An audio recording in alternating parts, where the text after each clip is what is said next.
Hello, Arsenal fans. I have a small request, and that is, could we please have a constructive conversation about Vinicius Junior, and hopefully in a manner that would be dignified and respectful. My name is Ali, and I'm in the state of North Carolina, here on the southeast of the United States. And I hope that all of you who have traveled from all over the world this summer to watch the FIFA World Cup have enjoyed a good experience here in the United States.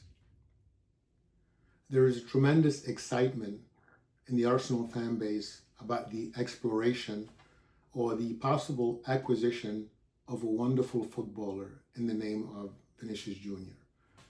And don't get me wrong, we should be excited. We should be excited. And this exploration is serious and real.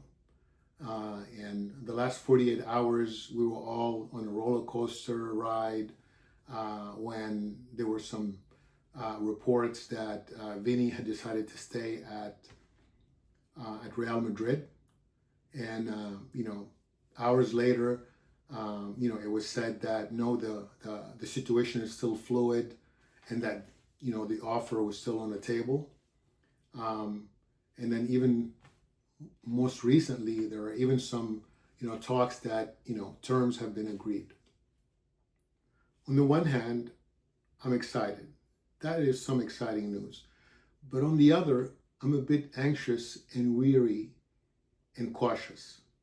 And the reason why I'm cautious is because we have to look beyond the just the mere acquisition of Vinicius Junior.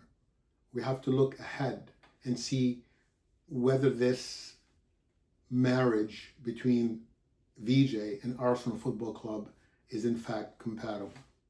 I'm concerned about the unity of Arsenal Football Club. I'm concerned about the togetherness at the club. We know that there are big, huge personalities at Real Madrid. And some people have even gone to the extent of labeling VJ as a diva or a drama queen. I'm not, going to jump on that bandwagon and get into name calling. But it's fair for us to reflect and assess a person based on what they have shown us. And what VJ has shown us is, in fact, that he has a big ego and that he's a huge personality. And that's where my concern comes in. Is he the right fit? Beyond the footballing, part of it. So I'm going to start with one thing. Remember in 2024,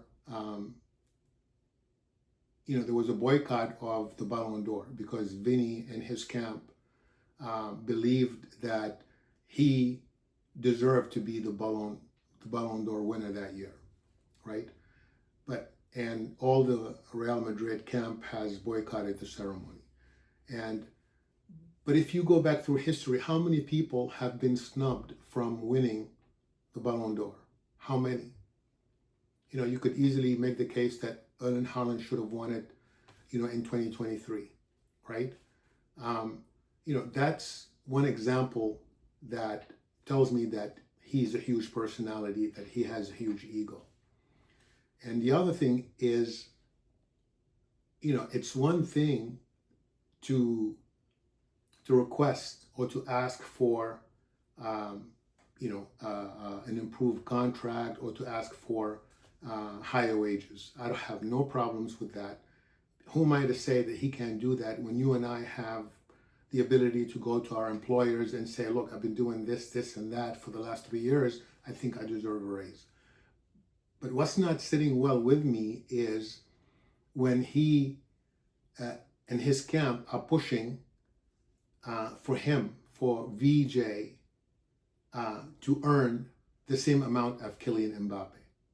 That doesn't make any sense. It's like me going to my manager or to my director and ask for a raise and say, I want my salary to be equal to that of my supervisor. It doesn't make any sense. But let's just go through the numbers very, very quickly. Vinicius Junior scored 22 goals last season. okay? 22 goals in all competitions. Victor Gyökeres, our Victor Gyökeres scored 21 goals. So, and we're not even calling it a great season for Victor Gyökeres, right? We're saying, he's done well. It was a good first season. I believe he scored 16 goals in La Liga, 5 goals in the Champions League, and 1 goal in the Copa del Rey. Okay? Now contrast that with Kylian Mbappe, the person that Vinny and his camp are saying that Vinny should be making the same amount of money. Kylian Mbappe scored 25 goals in La Liga. His La Liga scoring records is better than Vinicius Junior's scoring record in all competitions. Then he went on to score 15 goals in the Champions League. He scored 2 goals in Copa del Rey. I believe he scored 5 goals in, France World Cup qualifiers. And as you all have seen, he scored 10 goals in the World Cup. 10 goals. The last time this was done was in 1970, more than 50 years ago, by the great German legend Müller. Okay? So, I don't see how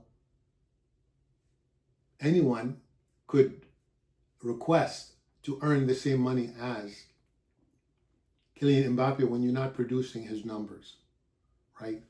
And you all know that, Mbappe right now is, the highest goal scorer at a World Cup. Messi has 21 in 6 World Cups. Messi made his debut in the World Cup in 2006. Okay, Kylian Mbappe has eclipsed that record in 3 World Cups. So, that's the other thing, again, that's the other thing that is telling me beyond a shadow of a doubt that VJ is a huge personality, has a huge ego, and I'm not sure if that will be compatible with the culture of sacrifice, with the culture of club first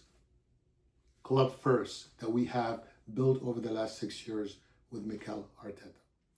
And there are many other points that I would like to share with you, many other points that I feel that we need to discuss as a fan base, in a healthy manner, in a healthy, respectful, dignified way.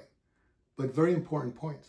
And to all the Arsenal fans, especially those in England, those in the UK, I want to give you a proper thank you, because you're the ones who are holding the fort down, supporting Arsenal Football Club at the grassroots level.